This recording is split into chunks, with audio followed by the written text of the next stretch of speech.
I couldn't resist the urge to slip out of the base early the next morning to catch a glimpse of a sunrise over water.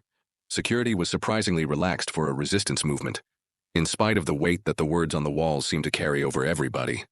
The mystery of whatever entity had caused the blinding and written the words seemed to result in indifference when it came to guarding the door. A watcher sitting at the door shrugged as I crept out. "Be careful out there," he said sleepily. "Careful of what?" He shrugged and waved his hand vaguely. "Them." If them was people, the guard was ill-suited to do anything. If there was something else. I shook my head in frustration and stepped out into the gray alleyway. At the far end, I could see people bustling by without even glancing down towards me. I had to remind myself that they were blind. All of them were blind. I fell right into step with them, doing my best to avoid collisions without drawing attention to myself. Several times somebody would stare right at me, and I would feel my heart flutter. But the looks were consistently empty and sightless. I found myself drawn to a riverbank where I had spent many hours walking on lunch breaks, and before then, when I needed breaks from my studies. Benches lined the walkway that ran along the water's edge. Once there would have been lovers strolling along hand in hand or parents walking as their children skipped along in front. That would be hazardous now, given the water and the propensity of children to get themselves into dangerous situations. It was emptier now, but a few people still walked along, occasionally grasping for a stone and tossing it into the water. I smiled at the ripples that I could finally see again, and I pitied those unseeing souls. They still said excuse me when they bumped into somebody. They still felt the warmth of the sun on their faces but were blind to its brilliant splendor. I could see it through the fog now, the gray haze unyielding. The same wretched words were scrawled on the benches and the walkway. "Don't tell them you can see," repeated over and over again as I walked. I passed the occasional walker in the other direction, always making sure to stay away from the edge of the water. They ignored me, and I figured they just couldn't hear me. In the distance, a well-dressed woman approached, her pantsuit a dark shade of gray. Her pantsuit contrasted sharply with her deathly pale skin. She wore sunglasses, an odd fashion choice given the dim sun, and an even more bizarre choice considering she was blind.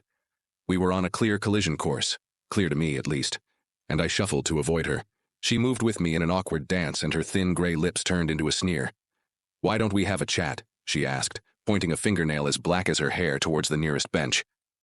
I felt the bile rise in my throat as she smoothly removed her sunglasses, revealing brown eyes almost dark enough to match the rest of her discolored being.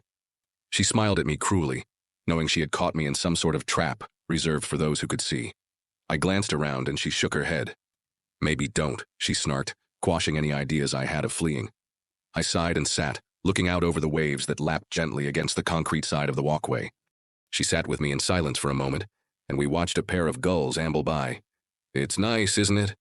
Her sunglasses were back on now. I nodded. It would be nicer in color, but I was glad to even be able to see. "You're one of them, aren't you?" The words marred the view, constant reminder of this twisted reality, and I wondered what terrible fate would meet me now that they knew. "Oh my," she responded with a chuckle and a shake of her head. "No, not at all. I have no idea who they are." "Then who are you? Why are we chatting?" She glanced sideways, casting me a long, pensive look. "Do you know what happens when they discover somebody can see?"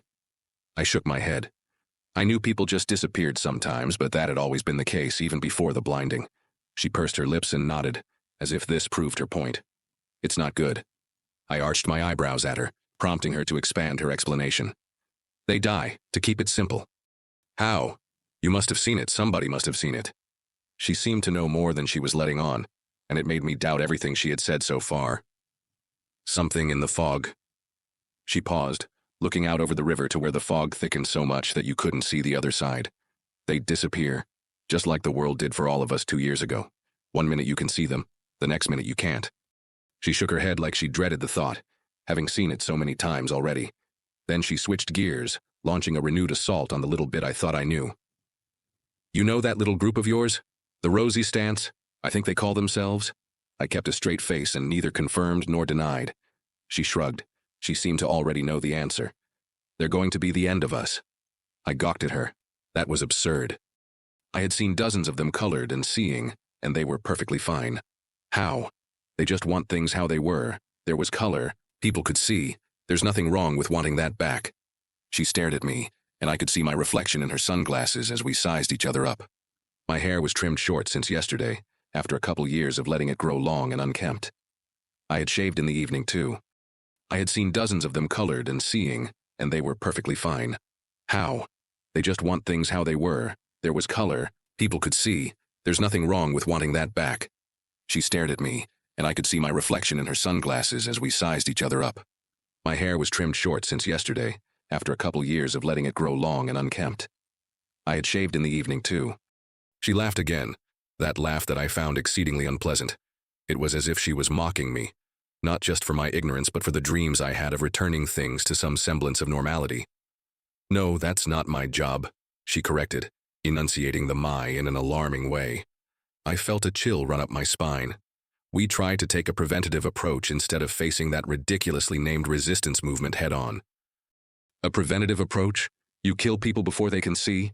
That doesn't make you any different than whoever they are, I said, waving my hand around. It seemed to be the widely accepted gesture for referring to them. She sighed at me. "Stop jumping to conclusions. What we know is a lot simpler than you think. We don't kill anybody we don't have to kill. We just locate seers and—" "Kill them," I interrupted again, trying to finish her sentence. She shook her head and sighed again. "Stop doing that. We don't kill them. We just prevent them from giving more people sight.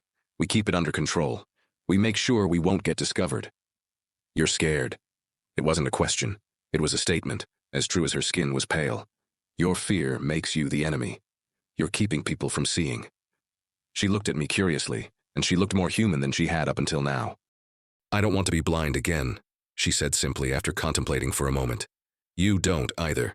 You wouldn't be here admiring this little bit of a view otherwise, right?" I sighed mournfully. She wasn't wrong. I had never quite grown accustomed to not seeing like some others seem to have. I missed the colors and the movement too much. I couldn't stand the idea of losing it all again. "Right," I said finally. "I don't want to be blind again either."